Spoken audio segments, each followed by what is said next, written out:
Hello.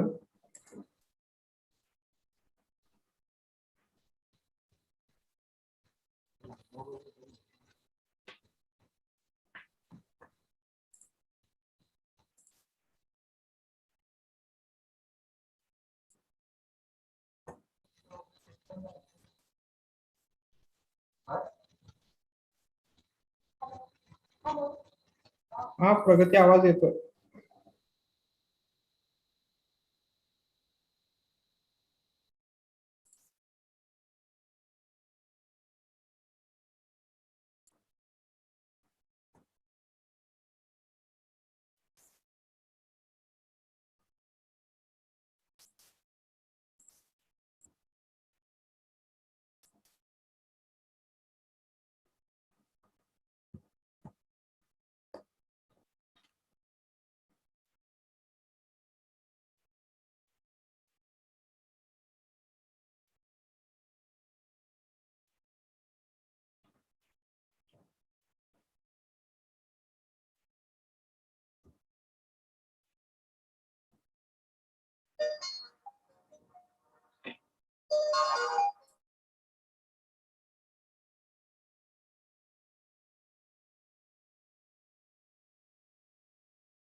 हा बोल.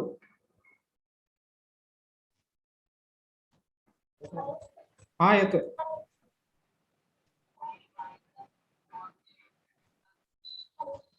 हा येतो. हा आवाज येतोय, कमी येतोय.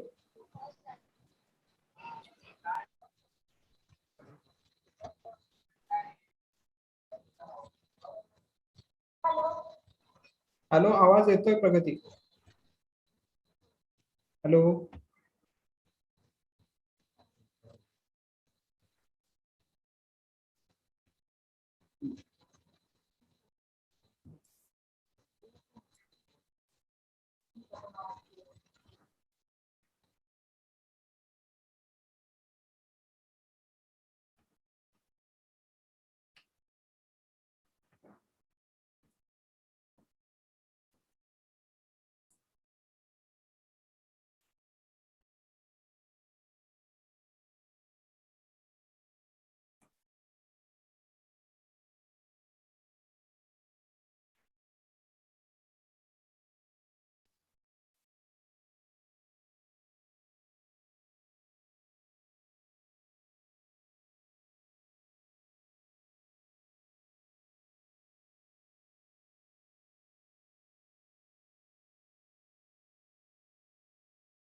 हा येतोय आवाज.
Hi. Good morning, one and all. On behalf of Department of Physics, RBNB College, I welcome you all on this occasion. For today's function, we have Mr. Sadiq MBA, Assistant Professor, Analytical Law, Arts, Commerce, and Science Public Protocol. Giving this lecture on opportunities after BSc and MSc Physics. Our request Department of Physics for introduce today. Please,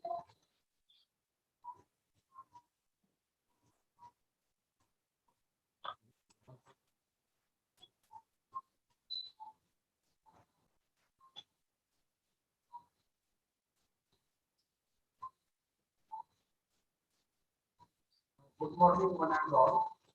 Good morning. Sir. Honorable Principal and President of today's function, our Principal, Dr. Vinay Gaikwad Sahib, and all participants. First of all, I would like to warmly welcome you in this special lecture on career opportunities after BS and MSc Physics, which will be delivered by Professor Pradeep Dere sir. I'm here to introduce our today's resource person, Professor Pradeep Dere sir. So I will introduce him in a brief. Mr. Pradeep Dere sir has completed his BSc Physics at Vivekananda College, Kolhapur, and MSc Physics from Department of Physics, Shivaji University, Kolhapur. He has research experience of 1.5 years at National Dome or University, Beijing, Taiwan. He has 1 year teaching experience at PG level, SNST, Shivaji University, Kolhapur. Currently, he is holding position of assistant professor in physics at ARBNB College, Vaibhav. He has overall teaching experience of 8 years, and his area of research interest is theoretical physics, in which he is working on the time dependence of mass under the influence of gravity. Now, the achievements and prizes which he has received are he's recipient of National Dong Award, University, Taiwan, Research Scholarship, $1,000. He is state qualified at ranking. He is Physics University Merit Holder 2007-8. The rank was he was having first rank. He has participated Memorial Prize winner. Shivaji University, Kolhapur. Exit Christian Prize winner, Shivaji University, Kolhapur. First prize in Susta is 2005, Shivaji University, Kolhapur. He is a recipient of UGC scholarship for University rank holder 2008 to 10. He has worked twice as an expert for Avista research competition in pure science category organized by Dr. Barasaheb Sawant, Japan. He has completed University of New 12 week online course on particle physics, and he has conducted 9 career counseling programs. With this brief introduction, I would like to request Professor Pradeep Dere to deliver this lecture. Thank you, sir. Sir, should I start? Shetty, sir. Yes, Sir. Yes. Okay. Thank you, sir. Thank you for this lovely introduction. First, I would like to thank Principal Dr. N.S. Gaikwad, sir, for giving me this opportunity to deliver my lecture here. I also thank Departmental Head Dr. Shetty, sir, all the faculty members at the Department of Physics, as well as Rajat Shikshan Samstha for giving me this opportunity to express my views and thoughts here. So before, without wasting any much time, I will start my lecture here. So today I'm going to discuss the career opportunities that students can have after BSc and MSc Physics. And I will start my talk with this quotation, and this quote is from famous scientist Albert Einstein. The more I learn, the more I realize how much I don't know. That means whatever I'm going to express in this today's lecture is limited to my knowledge. Students or other faculties, they might know more different things or more new things than me, but whatever knowledge I have, I'm just presenting here. So please forgive me if I'm missing few points in this lecture. So let us start. What types of careers we can have after BSc and MSc Physics? So before I start, I must say that just think of multi-dimensional career. Why I'm saying this multi-dimensional? Because when we are at the BSc or MSc, we always think of just two-dimensional careers. And those two dimensions, they are basically related with teaching and research, right? So I'm telling you, just don't limit yourself within just two dimensions.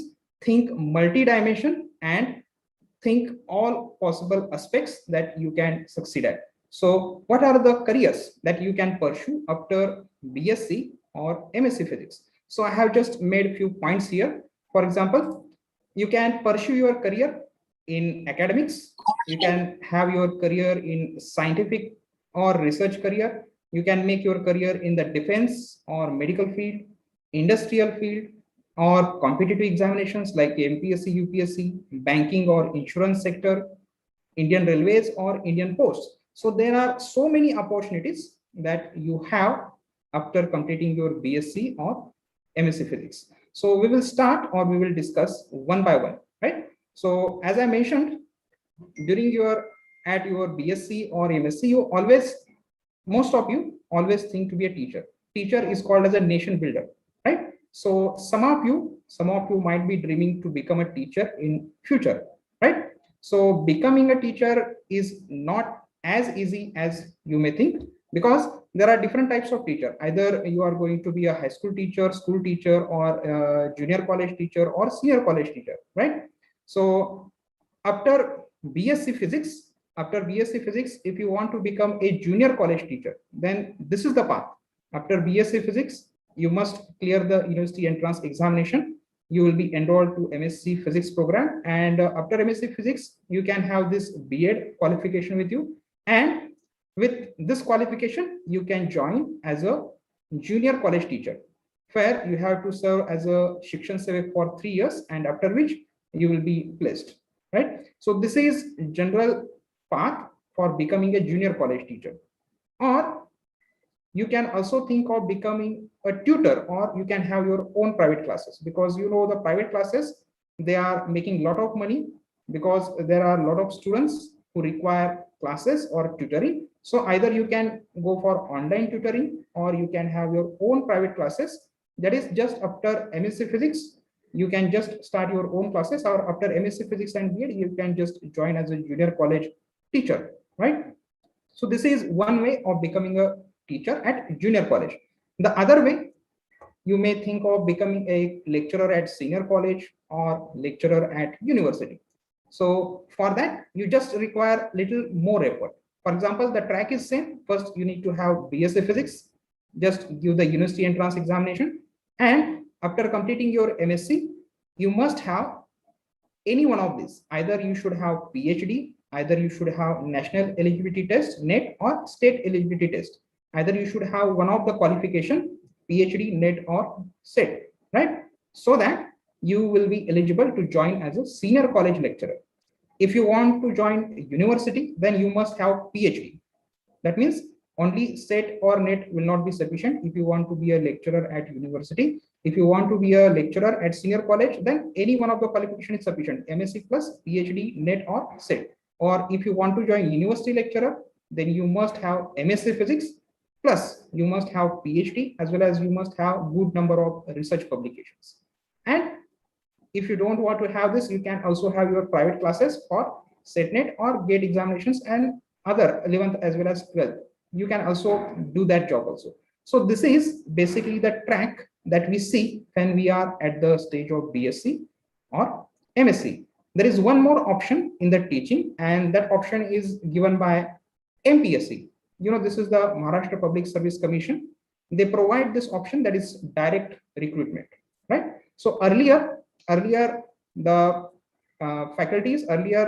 candidates having the qualification, they were directly called for the interview based on their qualification and they were selected. But currently, as you know, the competition is huge, the posts are limited, so there are large number of candidates, because every year so many SETNET candidates as well as PhD candidates, they are pass out. So just for I'll tell you, but just for 100 posts, there will be nearly about 10,000 to 20,000 candidates will be appearing for the examination. So MPSC, in their direct recruitment, they currently what they do, they conduct online examination, and after that examination, they just filter out the candidates and they call them for the interview. And based on your performance in the academics and your performance in the examination and the interview, you will be allotted the MPSC post. This is also a teaching post, because Maharashtra government, they have different government colleges, like engineering colleges, science colleges, diploma colleges all over the Maharashtra. So this MPSC direct recruitment, this is also another platform where you can also opt for teaching career. So this is all about teaching career. Either you can be a junior college teacher, you can have your private classes, you can be an online tutor, senior college lecturer or university lecturer, or you can just go for MPSC direct recruitment, and subsequently you will be allotted the posts accordingly through that examination. So this is all about teaching. So this dream, I'm not saying everybody is dreaming about the teaching, right? Because only some of you, they will be dreaming about the teaching career, but some of you, they may be interested in different careers. But as I mentioned, if you want to be a teacher, you must pursue your masters, because after BSc Physics, you cannot be a teacher at college level, right? So if you want to pursue your masters, then it is very important that what kind of institute or university from where you pursue your MSc. For example, reputed universities like Shiva University, Pune University, or Mumbai University, or TIFR, this is the Tata Institute of Fundamental Research, or A+ institutes which offer master's program, right? Or we have IITs. We have different IITs all over the India, or we have ISER, which offers MSc PhD integrated programs, right? So these are different reputed institutes from where you can pursue your MSc, right? Because getting MSc from the right institution, I'm saying right because these are the prestigious institutes, IITs, ISERs, or these universities, or this institute, right? Or A+ NAC institutes, which provide you good infrastructure. So having the right institute will definitely impact your career. So before you go for MSc, just try to understand or try to select which is the better institute from where you can pursue your MSc. So for example, if you want to go for MSc at Shivaji University, Pune University, or Mumbai University, generally they conduct entrance examination. So through the entrance examination, you can pursue your MSc here. And these institutes like ISER or IITs or TIFR generally conducts this exam. This is GS, right? So this is a exam by TIFR for MSc PhD integrated program. Or if you go for ISER, they will require this examination test, joint entrance screening test. Or if you are dreaming to study at IITs, then after BSc Physics, or you can say at the third year of BSc Physics, you can apply for this examination, that is joint admission test. And through this JAM exam, you can pursue your career at IITs. That is, you can go for MSc, or you can go for integrated MSc plus PhD. So this is just, I'm talking about the teaching job and the research job. So if you want to pursue research other than teaching, some of you may be thinking about to pursue career in the research, then the track is again same. First, you need to complete your BSc, then get enrolled in the reputed institute and complete your MSc. After completing your MSc, either you can pursue PhD within India, or you can pursue your PhD outside the India, and you will be paid a very good stipend. What does this mean? Currently, if you are having this paid examination, sorry, am I audible? Am I audible? Yes. So currently, after after MSc, you can go for this examination, that is the PhD entrance test. This is generally conducted by different universities all over the India. So through this examination, after MSc, you will be enrolled as a PhD student in different universities, right? Similarly, there is one more option is NET JRF. Through this examination, you can also enroll yourself for the PhD. Or there is one more examination of very much importance, that is the GATE exam. This INAT is generally conducted by IUCA.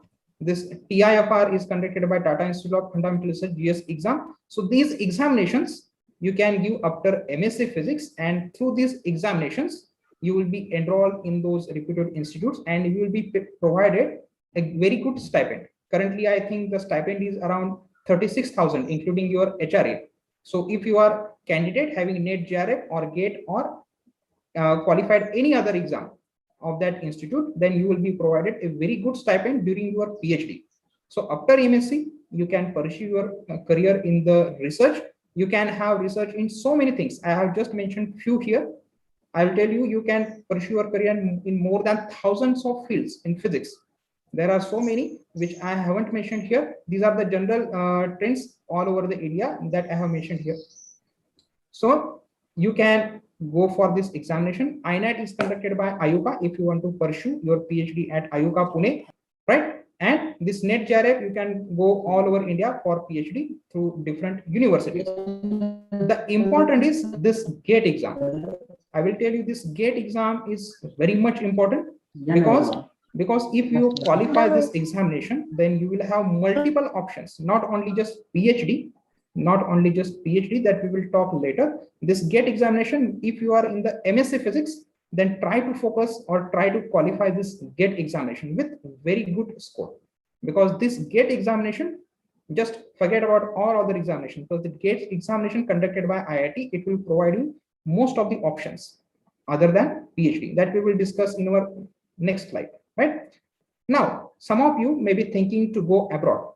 That means if you want to pursue your PhD abroad, again, you will be provided very good stipend, nearly about 1 lakh or 1,50,000 stipend will be provided per month by that institute. But how to apply?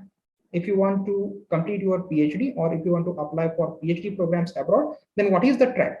First, you need to apply online to that university. Just visit their website, try to see the application and apply online. After application, they will see your qualifications, they will take your online interview, and based on your performance in the interview, you will be selected. But this is not the entire story.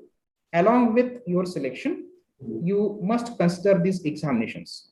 For example, if you want to go into US, you want to go for America, then they require these two examinations. Just MSc Physics is not sufficient. If you want to pursue PhD in US countries, then this is the graduate record examination, GRE. This is subject-based examination, and this is TOEFL. TOEFL is associated with the English fluency language. So these two exams, they are required if you want to go abroad to US.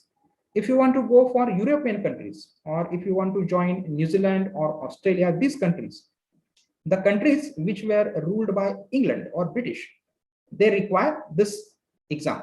You must have MSc Physics, and if you want to pursue PhD at their country, then you must have this English language fluency test, right? So these are the requirements if you want to go US or British ruled countries, right? Or Australia, New Zealand, and other European countries.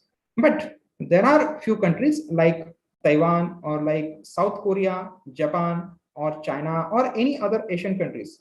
And some of the European countries, they do not require any kind of examination. What I said, there are some of the countries, some of the European countries, some of the Asian countries like Taiwan, South Korea, Japan, China, they do not require any kind of examination. They will see on your qualification, your publication, and you will be enrolled for PhD. But if you are going for US or European countries or Britain countries, then you must have such kind of examinations with you. And additionally, what qualifications you must have. For example, if you want to join some reputed institute, then after MSc, try to have at least one qualification with you. That means try to learn some coding language or some Photon language, MATLAB, Java, Python, C++. There are different computer languages, right? So along with your MSc, if you have knowledge of any of the language, any of the advanced computer language and good number of research publication, then this is very easy to get enrolled in PhD program abroad, and they will provide you a very good stipend. Let me tell you my own example. In 2012 and 13, I nearly applied 10 institutes abroad, and out of 10, I got selected in 5 institutes. So this is how you can go for. You can just search for a tip top or bright recruiters online, where you can see all the related application related all the information on Google. So just Google where are these PhD positions available abroad and what are the requirements. So they will definitely require some language or some research publications in a related area. So this is the way how you can pursue PhD abroad, and they will provide you a very good stipend, nearly minimum at least 1 lakh to 2 lakh. They will provide you stipend. So this is the PhD career, that is the research career. What is after PhD? So students may unaware of this, that is after PhD, then is one more program that is called as postdoctorate. So this comes after PhD, that is the postdoctorate. And after completing your PhD, you can join anywhere as a postdoctoral fellow in India or abroad. Currently, if you are joining India, then they will provide you a stipend of nearly 70 to 80,000. You do not require to have any kind of job, and you can pursue your research as a postdoctoral fellow. Or abroad, you can go at different universities or different institutes for this postdoctoral fellowship, and you can have your beautiful career in your topic of your interest, because PhD, it will be definitely the subject of your interest. So you can pursue your career as a postdoctoral fellow lifetime, I'm saying. You are not required to go for any kind of job, just you can continue postdoctorate fellow at any place you want. Just apply for that position and you will continue to work there. Then one more option is research associate or inspire fellow. For example, after working some years as a postdoctoral fellow at different institutes, you can come back to India, and there is a scheme of the government of India, that is the DST Inspire Fellow. Through this scheme, you can directly join at any university in India as a DST Inspire Fellow, and you will be paid a very good salary for pursuing your research career, right? So this is one more research career you can have, or you can be a research associate. For example, some of my friends working in Korea or Australia, they are research associate. That means they are teaching faculties there as well as they are research faculties. So you can pursue your career as a research associate as also in India as well as abroad. So there are multiple opportunities where you can pursue your research career. Either you choose selected universities, or you select certain IITs or ISER where you can complete your PhD, or you can complete your PhD abroad also, right? But just understand that you must have either certain qualifications or certain computer languages with you. So this is what I said, this is the two-dimensional thinking. That means when you are at the BSc or MSc physics level, you always think of only these two options. That is either teaching or either research career. But as I told you, you must always think of multi-dimensional career. That means you must also consider the other options which are available for you. So those options that we will discuss right now, right? So that is why I said this is a multi-dimensional career option. So some of you might be thinking to make your career in the defense field, right? So, you know, this is CDSE exam, Combined Defense Service Examination. This examination is generally conducted by Union Public Service Commission of India, right? So UPSC generally conducts this CDSE exam, and why this exam is conducted? If you want to be an officer at Indian Military Academy, Indian Naval Academy, Air Force Academy, or Officers Training Academy. So these are the 4 prestigious academies: Indian Military Academy, Indian Naval Academy, Indian Air Force Academy, and the Officers Training Academy. If you want to join these academies, then CDSE, this CDS exam is very important. So after BSc Physics or during your 3rd year of BSc, you can apply for this CDS exam. This exam is generally conducted twice in a year. So this CDS exam is generally conducted twice in a year through UPSC, and after clearing their pre-examination, main examination, and finally the interview, you will be selected, or you can join Indian Army, Navy, or Air Force as an officer. But one thing I would like to mention here, girl candidate, a female candidate, they cannot apply for these positions, that is Indian Military Academy, Indian Naval Academy, or Air Force Academy, but they can only apply for this Officers Training Academy. But male candidate, they can apply for all these four, that means Indian Military Academy, Naval Academy, Air Force, and Officers Training Academy. So what is the general criteria and what is the syllabus for this examination? The first thing is that this is the UPSC examination, so there is no minimum marks condition. That means it doesn't require 50%, 60% marks, aggregate marks at your TYBSC. You can have at least 40%, that is sufficient. That means you must be passed that exam. So there is no condition that you must have certain percentage of marks for this examination. This is the first thing. The second is age limit. Age limit is 20 to 24. By the time you will complete your BSc Physics, you will be having age of 21 years, right? So by the time you will be completing your BSc, you will be at the age of 21 years. So see this age limit. This age limit is 20 to 24 years, right? For Indian Military Academy and Indian Naval Academy, and 20 to 23 years for Air Force Academy. If you want to join Officers Training Academy, the age limit is up to 25 years. So this age limit suits you, right? Because after BSc Physics, this age limit will definitely suit you. The secondly, you must be unmarried, right? In case if you are married and in case if you are divorced, then there must not be any issue pending in the court, right, during the interview time. So this is the very important condition, that you must be unmarried, single, or in case if you are married and divorced, then there must be any pending issue in the court. So generally the examination is conducted in 3 sections. So there will be 3 sections. First section will be English communication. The second section, it will be about numerical ability, that is the elementary mathematics up to 12th science. And the third section is general awareness, or you can say general knowledge, which will cover physics, chemistry, geography, history, all other aspects of science as well as social sciences or geography and related things. So there will be 3 sections. Each section will be carrying marks of 200. So if you want to join this Indian Military Academy, Indian Naval Academy, or Air Force Academy, there will be 3 sections. If you are going for Officers Training Academy, then there will be only 2 sections. The elementary mathematics will not be here, only general awareness and English communication test will be here.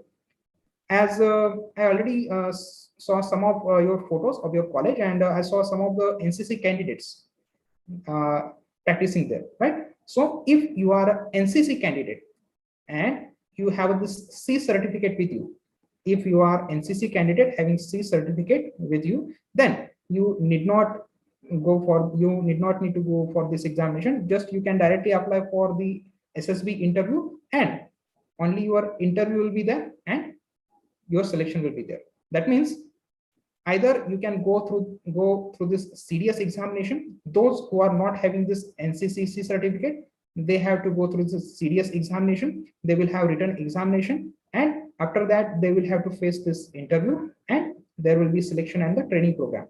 But if you have this NCCC certificate with you, then you can exempt this written examination and you can directly go for this SSP interview. This is the Service Selection Board. So this Service Selection Board interview you have to face where your different skills like leadership qualities, typical thinking or critical thinking will be tested. Your different abilities will be tested, and finally you will be selected and you will go for training. So this is a general way of joining the defense career. But as I told you, girl candidate cannot apply for this Indian Military Academy, Indian Naval Academy, and Air Force Academy through this CDS examination, but they can only apply for Officers Training Academy. But don't get nervous, you have one more option with you. This is other way of joining this Indian Navy and Air Force. So those girl candidates who cannot go through the CDS examination, there is one more option for you, that is INET and AFCAT. This INET is generally Indian Navy entrance test, and this AFCAT is Air Force Common Admission Test. So these are 2 examinations which are generally taken after your BSc, but at BSc you must have 60% marks in your subject physics. At 12th you must have physics and mathematics, but at BSc you must have at least 60% marks in your graduation, that is physics subject. The age limit is again same, right? So After BSc, you can apply for this examination, that is INET for Indian Naval Academy or AFCAT for Indian Air Force Academy. And through this examination, both male and female candidates, they can join as an officer at these institutes, right? But the condition is that if, as I told you earlier, in case of CDS examination, there is no condition of the minimum marks. That means any candidate having 40% mark, 42% mark, 45%, any percentage, but he should be at least passed, right? There is no minimum mark condition here. But in case of this INET or AFCAT, you must have this 60% minimum marks at the graduation. That means at the graduation, you must have at least aggregate 60% marks. Through this, you can apply for different technical and non-technical posts at Indian Navy or Indian Military Academy. For example, flying branch, ground duty staff, or air traffic controller, or observer. So different positions will be offered to you through this examinations. And if you are having commercial flying license, then there will be a age relaxation of 2 years. Again, you must be single or unmarried, or in case if you are married, then there must not be any issue after the divorce, right? So this is how you can pursue your career in the defense through the either serious examination, or you can have this INET or AFCAT examination. Now, what is general syllabus for this examination? The syllabus is very same as in case of the serious examination. That means the general awareness, verbal ability in English, and the numerical ability. Same syllabus is for the INET as well. That means whatever syllabus we have for the serious examination, the same syllabus is covered in AFCAT or INET examination. That means those who are preparing for serious examination, they can also prepare for AFCAT and INET at the same time with the same syllabus, right? So this is very bright career as an officer in defense service. So this is one more option you can definitely look at. Now, do you want to be a scientist? Because some of you might be dreaming to become a scientist, right? So there are different options through which you can become a scientist. I have mentioned few reputed government institutes here. This is the BARC, Bhabha Atomic Research Center. This is DRDO, Defense Research and Development Organization of India. ISRO, Indian Space Research Organization. This is the UPSC post, that is geologist, that we will discuss later. This is the Indian Meteorological Department, right? So these are different government institutes which offer you a post of scientist of either grade B or either grade C. So you will be having a scientific officer post, right? For example, this BARC, they conduct their own examination for this post, that is scientist of grade C. You must be at least you must be having age below 28 years, right? Age relaxation will be there for different categories. For general category, the age limit is 28 years. So through this examination of the BARC, you can be a scientific officer of grade C at BARC. DRDO also conducts examination that is called as SET examination, SET. Please don't get confused between NET-SET examination and this SET examination. This SET stands for Scientist Entry Test. This SET, this SET examination is nothing but this is the Scientist Entry Test. This is generally conducted by DRDO for various scientific posts. Similarly, ISRO also conducts examination for their space scientists, right? Like B and C positions. UPSC generally conducts examination for geologists. So if you have completed MSc in geophysics, what I'm saying, if you have completed your MSc in geophysics, then you have a very good chance to go for this examination, because rarely very few candidates apply for this examination. So the chances of getting selected here are very high. So this post is gazetted class 1 post. Similarly, these all other posts at BRC or DRDO or ISRO, they are also gazetted class 1 posts offered by these government institutes. Similarly, this Indian Meteorological Department, that is IMD, they also offer scientific posts. So after MSc Physics, you can go for their examination, and after clearing the examination, you will have to face the interview, and based on your academic performance in your interview and examination, you will be selected for the post of scientist in the Indian Meteorological Department. For example, you have heard in Indian Meteorological Department at Pune or Kulaba or any different places, right? So those government institutes also offer scientific post through physics. So after MSc Physics, you have to search for all these options. If you want to be a scientist, and you will be treated as a class 1 gazetted officer, you will have all government facilities, everything that you admire, right? But how to apply for this examination? As I told you, DRC will conduct their own examination, DRDO will conduct their own examination, ISRO also have their own examination, right? This UPSC is also different, they will have their own examination, and IMD also. But as I told you earlier, this GATE examination, this GATE examination is very important examination, because if you are having rank between 500, below 500, then through this GATE score, you can directly apply to the BARC, DRDO, ISRO. What I'm saying, if you are having a very good score in GATE examination, then you need to give the examinations of the BARC, DRDO, or ISRO. You can skip their examinations and you can directly go for the saying this GATE examination is very important if you are at the level of MSc. So try to complete this examination, because it will open multiple opportunities to you. So this is how you can become a scientist at different government institutes, right? This UPSC examination is geologist. For that, you must have geophysics at least for your MSc Physics, right? And all other examinations, they do not require any special specialization, but you must have either qualified GATE examination or their own entrance examinations, right? So this is how to become a scientist. Let us move forward. This scientific assistant, if you are a BSc candidate, then after BSc Physics, there is one more post that is called as a scientific assistant. That means this scientific officer, this post is after MSc Physics, and if you want to get a job only after BSc Physics, then this is the post, scientific assistant. This exam is also conducted by all of these institutes except this UPSC, and you can join as a scientific assistant there after BSc Physics. And if you want to be a scientist, then you must have MSc Physics with you. Now let us talk about the career in medical field. You have heard at prestigious hospitals, very big hospitals, they require technicians. For example, X-ray technician, CT scan operator, or MRI operator, ultrasonography technician. This is PET scan. This is positron emission tomography scan. So these are different, you can say careers in medical field. That means you can be an operator at prestigious hospitals where these instruments are frequently used. For example, let me tell you, Tata Hospital of Cancer, where MRI is must. It is frequent. It is daily. This machine will be always. This machine will be always in the working. So you'll be always remain busy. For example, ultrasonography or CT scan or X-ray. So these hospitals, they require technicians, but the technician must have the knowledge of physics. That means they must have the background of physics.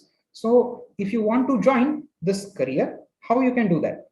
So after completing your BSc Physics, just select institute. For example, Valavalkar Institute or at Derwan, or you can say Fortis Hospital at Mumbai or Mangeshkar Hospital at Pune. So these hospitals, they offer diploma in these different techniques, X-ray or CT scan, MRI, ultrasonography, or PET scan. So you have to complete 1 or 2 year diploma, and after completing your diploma, that is after BSc, you need to complete their diploma, and after that you can join different prestigious hospitals as an operator, and they will provide you, or they will give you very good salary. Currently, my student Suvarna Narkar from the same college where I am teaching, she is working at Fortis Hospital, Mumbai. She completed her training at Valavalkar Hospital, Derwan. Right? So you can also make your career in the medical field after your BSc Physics. You do not require MSc Physics. This career you can go for after BSc Physics. There is one more career after BSc Physics, that is radiology. So this is the Bhabha Atomic Research Center. This BARC, they offer a diploma on radiology. So after BSc Physics, you can apply for their examination, and after examination, they will shortlist the candidates, and they will provide you a diploma of 1 or 2 years, and after that You can either join as a radiation physicist at BARC or various nuclear reactors all over the India, or you can join as a research radiation physicist at hospitals, because hospitals, they generally use radiations for treating cancers or everything, imaging or anything that is radiation is there. So you can join as a radiation physicist at different hospitals as well as government institutes at nuclear reactor sites as a radiation physicist. For that, you need to complete a diploma in radiology after your BSc physics, so that you will be a radiation physicist. Now, some of you might be dreaming to work in the industries, right? So this career is about the industries, right? So I have made two classes of industries. The first class is, you can say, this is the non-IT class. This is the non-IT class of industries. The second class is purely IT, and the third class is animation. So I have mentioned here three types of industries. One is non-IT, secondly is purely IT industry, and the third one is animation industry. Let us talk about the first one. So these are non-IT industries: Cisca LED, Kirloskar, Suzlon, or Thermax. Cisca LED, you know, they work in the LEDs, right, or electronics. Kirloskar, they generally works in the pumps or electric generators.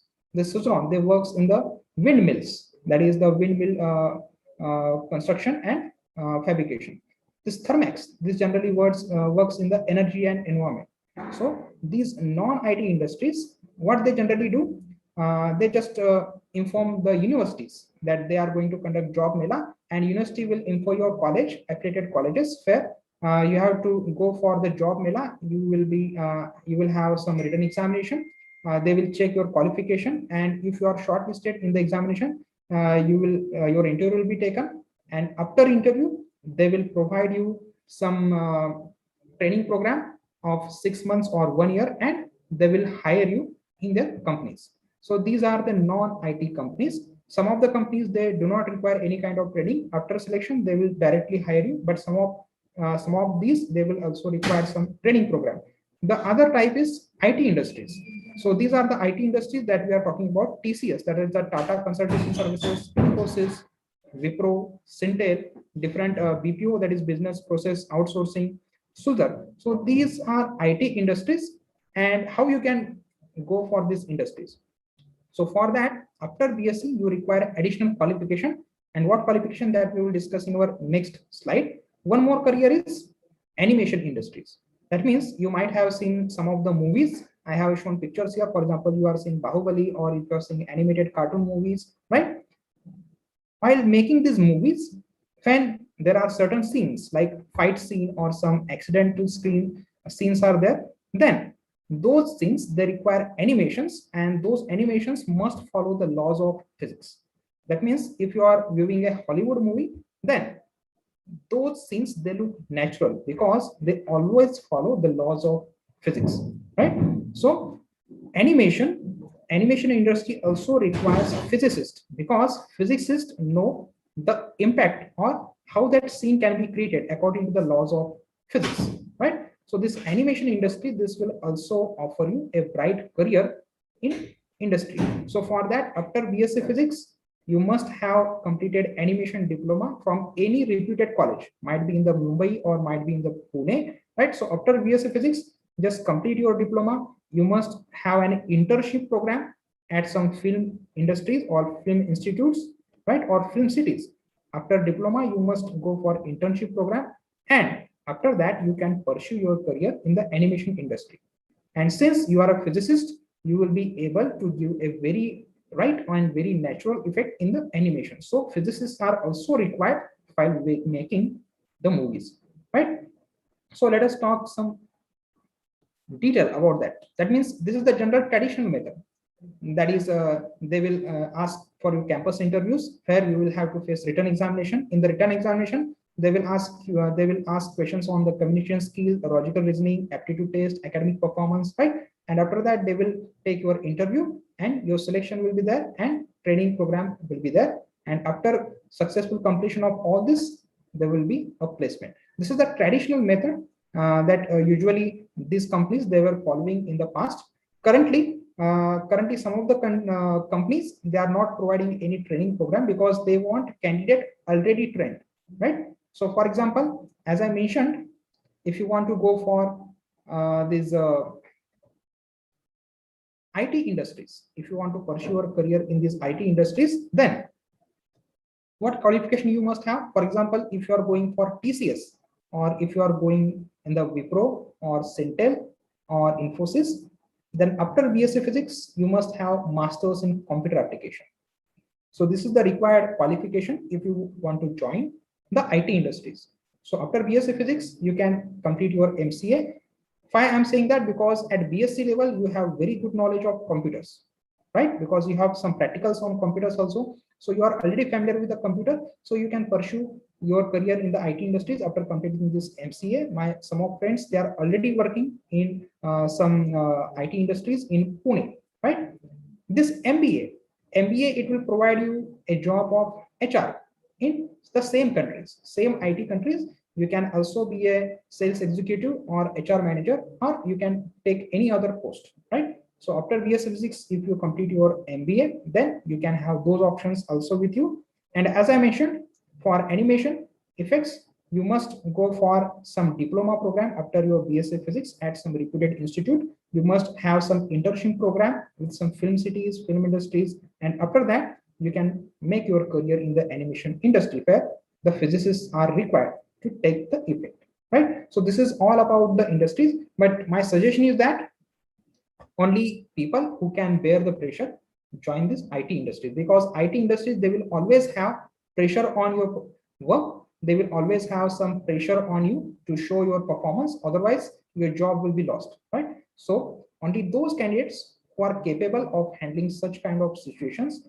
they can think of this IT career, right? So you can choose other options also other than this IT, as we discussed earlier, right? Now let us go for some government examinations. This is a staff selection commission, and staff selection commission, generally they conduct examination that is called as CGL examination, that is combined graduate level examination. So this examination you can give at your third year BSc, right? So through this examination, what posts you can apply for? So these are the posts. This auditor or account post you cannot apply because these are only for commerce students, right? But you can apply section officer post in different ministries. That means if you want to be a secretariat section officer, then you can go for this examination. But this auditorial post, they will be purely for commerce students. Then you can join as an income tax inspector, excise inspector, or customs officer, or enforcement. You can join as an assistant officer in enforcement directorate, right? You have already heard that income tax officers, ED or NCB narcotics, right? CBI, they also come under this examination, that is CGL examination. So if you want to join CBI or narcotics, or you can be a postal officer, right? Or you can be a income tax inspector or any other assistant post you can join. For that, you need to go for this examination, combined graduate level examination. This examination is conducted by Staff Selection Commission. This is a government institute, just like UPSC.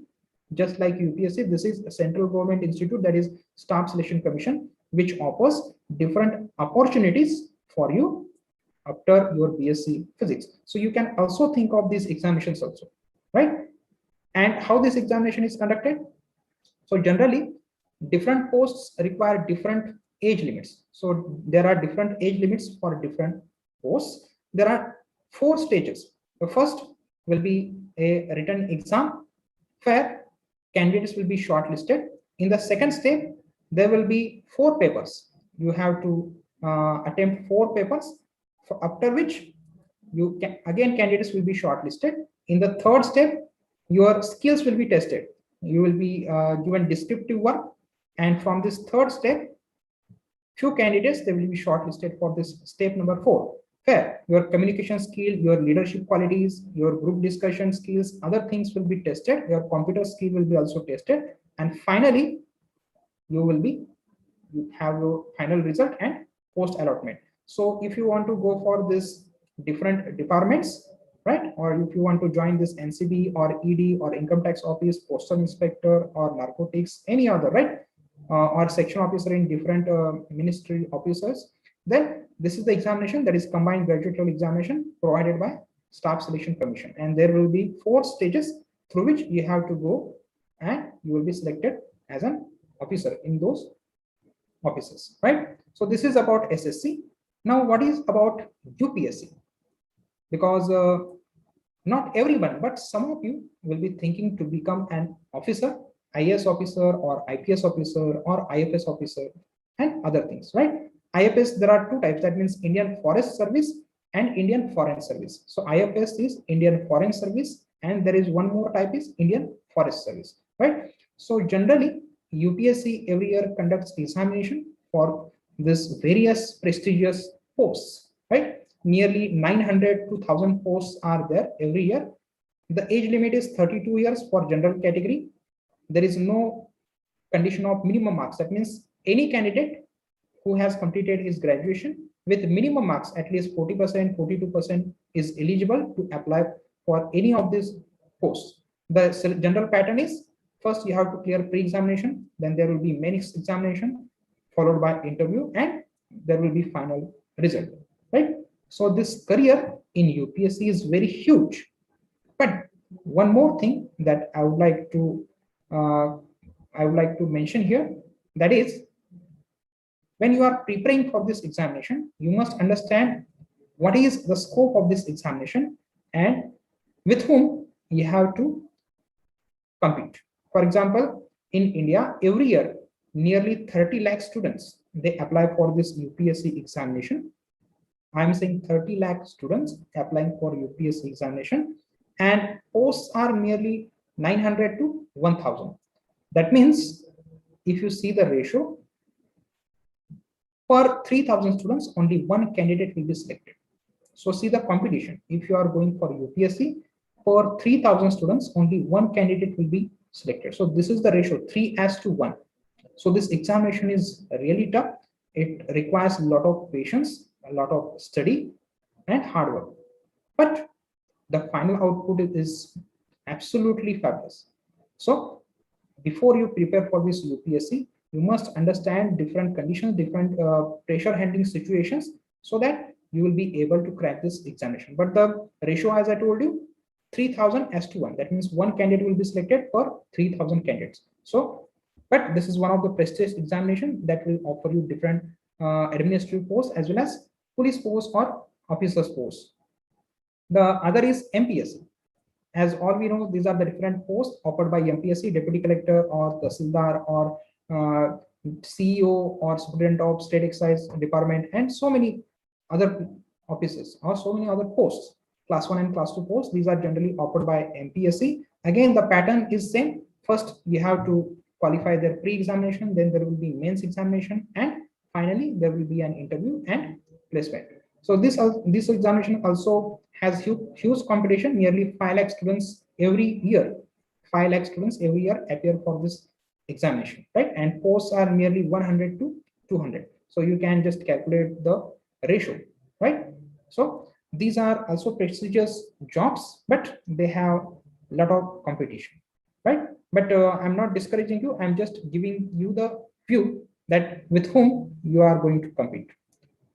The next is, this is the banking sector. Most of you may be really unaware of this sector, and you will be thinking, being a physics student, why I'm talking about this banking sector, right? Definitely you will be thinking that after BSc Physics, why I'm choosing my career in this banking, or what is the use of choosing career in the banking. So let us go one by one. If you have heard this IBPS and the State Bank of India, the State Bank of India, this bank nearly holds 70% of the country's money. That means 70% of the India's money is with this bank, State Bank of India. So they conduct their examinations separately, and all other banks, they hold 30% money of the India. That means all other banks like Bank of Maharashtra, Bank of India, Punjab National Bank, or any other bank, they hold only 30% of money, and they go for IBPS. That means IBPS, they conduct examination for all other banks other than SBI, and SBI conducts their examination by their own, right? So what is the age limit? You must be at least 20 to 30 years. Then This is the very important condition. That means you must have at least 60% aggregate marks. Some candidates might be thinking that I have 59.99, so that will not be allowed. You must have at least 60% or more aggregate marks at your BSc level, right? And for example, if you are going for examinations of SPI, then there are two types of examination. That is, one is PO, that is probationary officer, and other examination is clerk examination. So there are two types of examination. Generally, this IBPS and SPI conducts. One is for PO, that is the probationary officer, where you will get a very good salary, nearly about 50 to 60,000 salary per month, if you are selected for this probationary officer post. And there is one more post, that is a clerk post, for which you will get nearly about 30 to 32,000 salary per month, right? So SPI will give you 4 attempts, maximum 4 attempts between this age limit, and the mode of the examination is online. Again, you have to go for pre-examination. After qualifying pre-examination, you will be asked to appear for the mains examination, and after that you will have interview, group discussion, where your documents will be verified, your different skills will be tested, and finally there will be a placement. The same mode of examination is for IBPS also. IBPS also conducts the examination, and the syllabus for both the examinations is same. The mode of examination is also same, that is pre-examination, mains, and interview, followed by group discussion, document verification, and other things, right? So you can also think of banking examinations, right? And there is one more thing, is RBI. RBI also have examination, that is assistant post. So might be in the next September, they will have notification regarding the assistant posts. So again, they will conduct examination. You must be graduated at least with 50%. So the condition is you must have at least 50% aggregate marks at your BSc Physics, and then you can appear for this examination. The examination will be conducted in 2 phases. First, you will have to appear for the examination, and then you will have some interview. Your documents will be verified, and finally you will get the placement, right? So what is the general syllabus for this banking examination, and why I am stressing it is good for physics candidates? So the first thing is the syllabus. First paper is English communication. They will also require computer skills, current affairs, Indian economy, logical reasoning, general aptitude. So being a physics student, since you are a science student, your English communications are already good because you are writing your paper in English, right? You have practicals on computers, right? From your first year to third year BSc, you perform some practicals in computers also, on computers. So you also have good computer skills, right?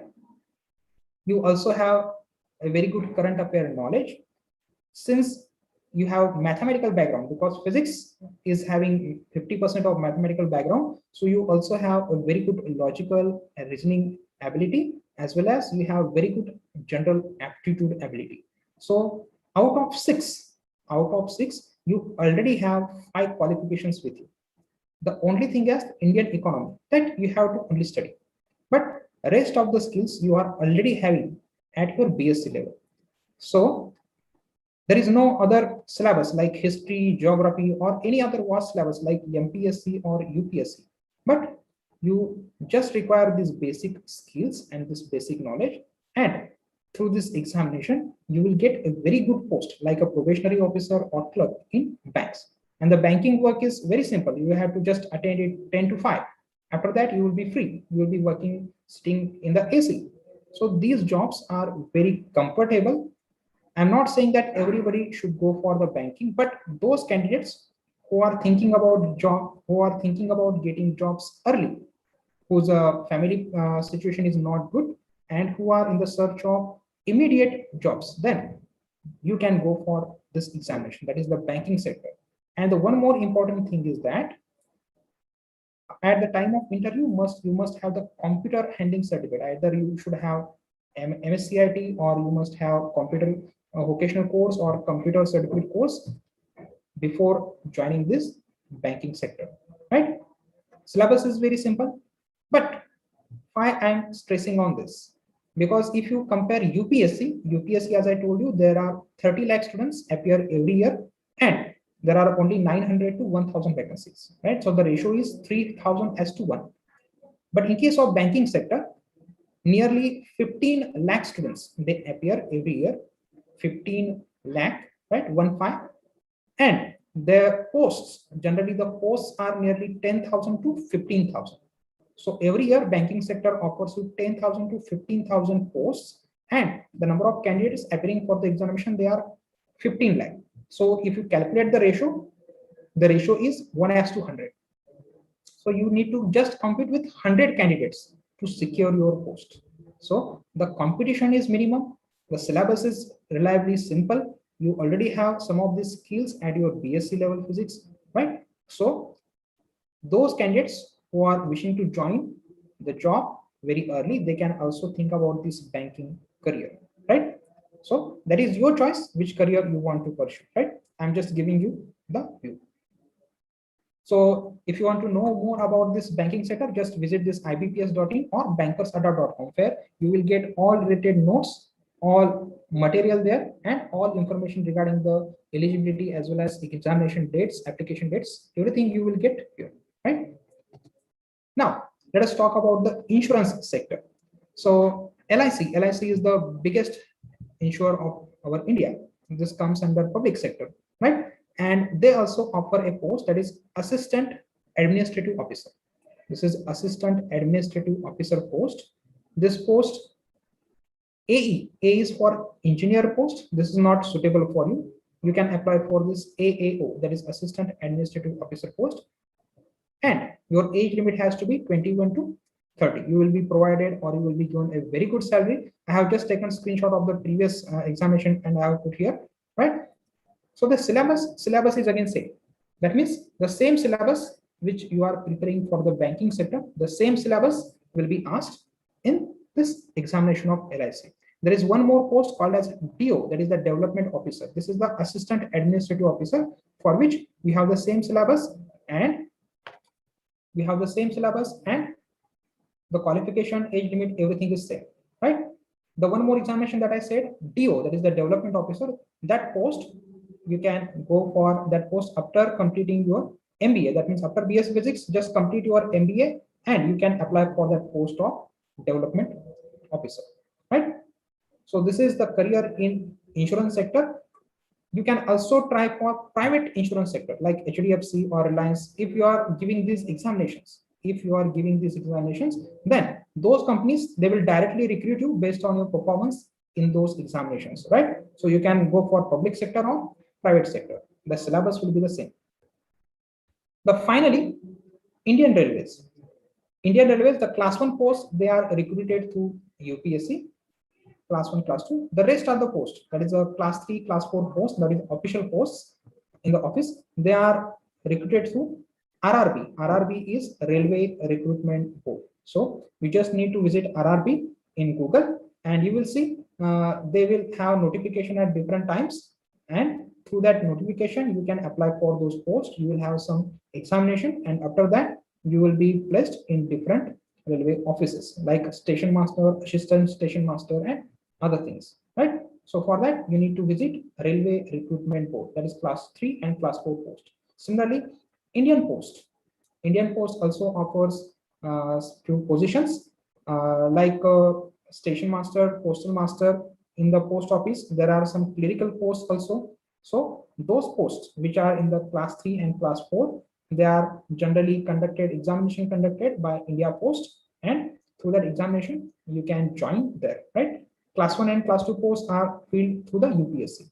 So you can also think of making your career in Indian Railways as well as Indian Post Office. I am mentioning all these options because my friends or my family members, my relatives, some of them, they are working somewhere in the postal office, somewhere in the railways. So whatever options I have mentioned in this presentation, those are based on the placements that my relatives or my friends, family, they have there. So that is why this physics is a very important subject which will provide you all sorts of options, and having physics, you will have always an advantage. As I mentioned, in the banking sector, having a physics will always have you an advantage. For example, if you are going for UPSC examination, then there is a paper of CSAT, right? Where most of the arts and commerce students, they fear. But being a science student, being a physics student, that CSAT paper will be so easy for you, right? So because of this, physics is, I'm saying, very important subject. And nevertheless, if you do not want to join any of this, then you can start your own business. For example, my TYBSc student here, Vaibhav Sawan, he is having his own electrical shop. After BSc Physics, he is having his own electrical shop. He provides services to the nearby villages, right? So that is also not bad idea. So you can start your own business also. So just remember, no matter how life difficult is, there is always something where you can succeed at and where you can go for. The only thing is that you should not give up early. So this is with this quote of Stephen Hawking. I stop here and I express thank you to all the team of Department of Physics of your college, principal of your college, Gaikwad sir, departmental head, Shete sir, and everybody associated with this online program, and also Rayat Shikshan Samstha for giving me this opportunity to deliver my talk here. Thank you. If you have any queries in this, just ask me. Thank you.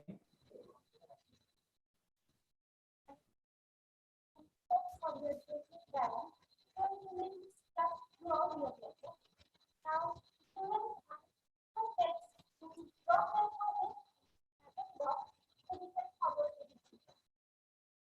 Hello, participants. Can I type for us?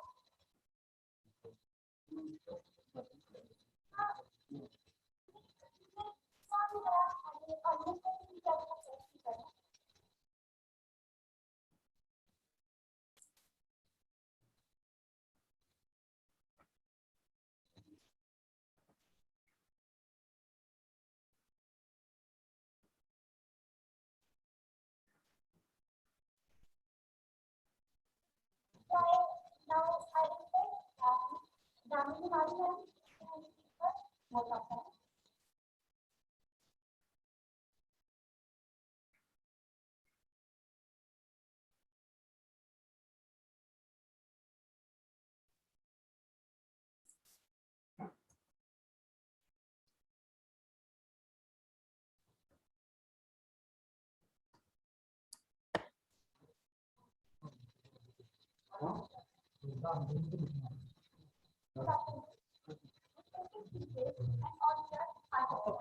Today I am here to support both of them. First of all, I would like to thank Selective Day, Service Director. Thank you very much, sir, for your guidance and space time. Sir, you have covered all career opportunities on students of DSC and today.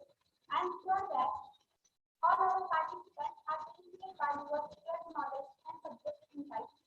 On behalf of our RBNB college and organizing committee, I would like to thank for your regular guidance. Thank you, sir.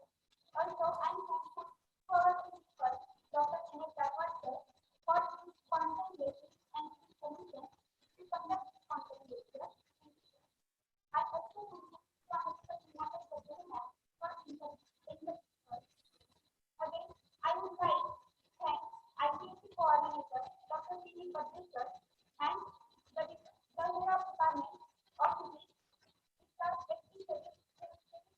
for their valuable support. Last but not least, I am thankful to all the participants who have attended this lecture and for your kind cooperation and support.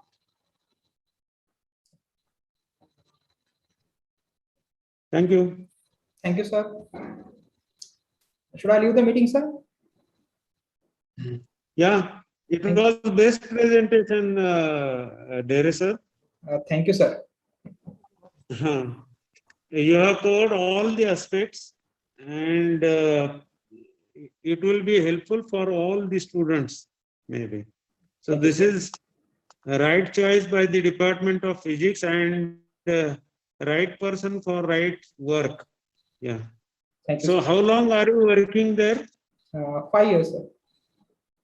5 years. Yeah, earlier I used to work at Shiva University, Kolhapur, that is School of Nanoscience and Technology. And before that, I went to Taiwan for research work. And after nearly 2 years, I came back here and I joined here. Very good. Very good. So Thank you, sir. you were associated with P.S. Patil, sir, no? Yes, sir. Okay, very good. And what's your research topic? Actually, sir, my interest is in theoretical physics. P.S. Patil, sir, he works in material science, but my area of interest is theoretical science. Okay, who was guiding you there? Shivaji University. No, currently I am working by my own because Take sir is retiring there. So yeah, currently I am not having any guide. Yes, I am working by my own on that problem. Okay. Yes, yes. I requested Patil sir, but Patil sir. Okay, no. You talked about nanoscience and technology department, no? Yes. I came there after Taiwan. I joined there because Patil sir told me just come there and join teaching for PG level. And I did. After 1 year, I got the opportunity here. So I left there and I joined here. Very good. Very Yes, good. sir. Very good. Okay. Thank you. Thank you, sir. Best of luck. Thank you very much, sir. Thank you, Yeah. sir. Yeah. Okay. Can I leave, sir? Yes. Okay. Thank you, sir. Good day. Good day, sir. Thank you, Sheta, sir. Thank you, sir. Thank you, all of your team. Thank you, sir.